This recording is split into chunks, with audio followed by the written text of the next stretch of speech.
Behind the Grooves.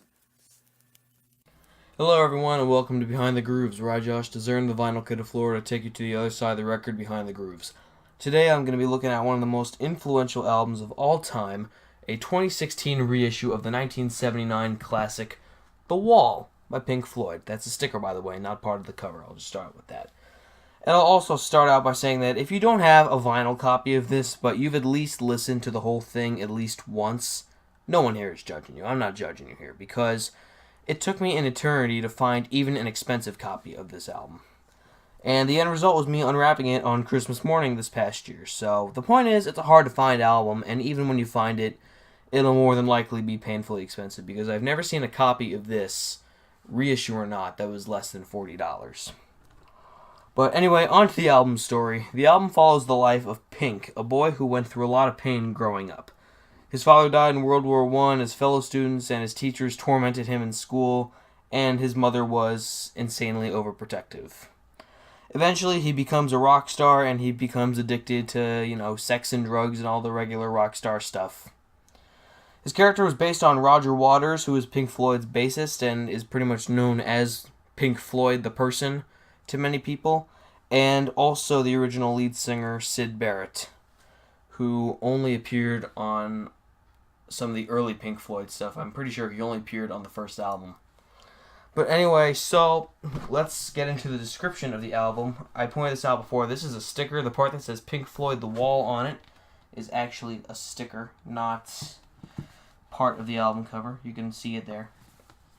And on the back, it's just a wall, which will be the exact same thing if you peel the sticker off of here.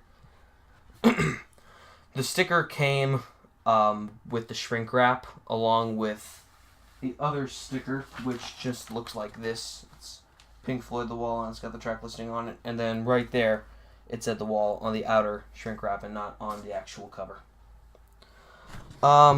So, yeah, that's about it for the cover. Very, very thorough investigation or description, whatever you want to call it. This album, along with their 1973 LP, The Dark Side of the Moon, which is one of the best-known albums of all time, is known as one of the top 30 best-selling albums of all time, selling over 23 million copies by 1999. Now, I almost forgot to show you the gatefold of this. I'm sorry if you can't see it all the way through, but I'm doing the best I can here. Really cool art here.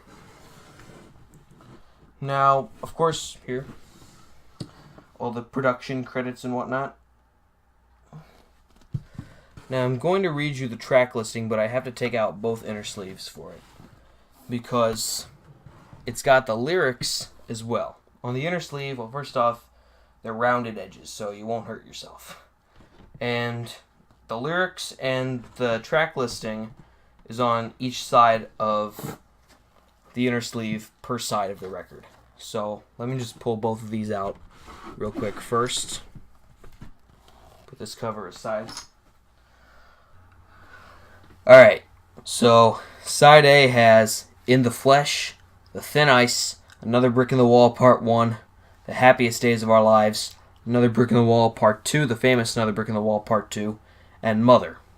Side B has Goodbye Blue Sky, Empty Spaces, Young Lust, One of My Turns, Don't Leave Me Now, Another Brick in the Wall Part 3, and Goodbye Cruel World. Side 3 or Side C has Hey You, Is There Anybody Out There, Nobody Home, Vera, Bring the Boys Back Home, and the famous Comfortably Numb. And finally, Side D, Side 4 has The Show Must Go On, In the Flesh, again, Run Like Hell, Waiting for the Worms, Stop, The Trial, and Outside the Wall. So, here is side... Oh yeah, this is side B. I put it in the wrong way. This is side B. And this is side A.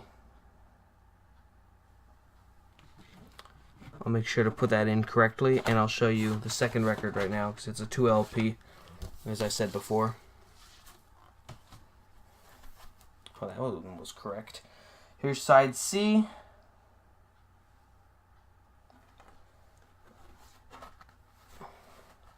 And here is side D. So there you have it, Pink Floyd The Wall, a 2016 reissue of the 1979 classic. Thank you guys very much for watching this review. It means the world to me that you take a few minutes out of your day to watch a guy like me review such a sensational, legendary 2 LP, expensive album such as this.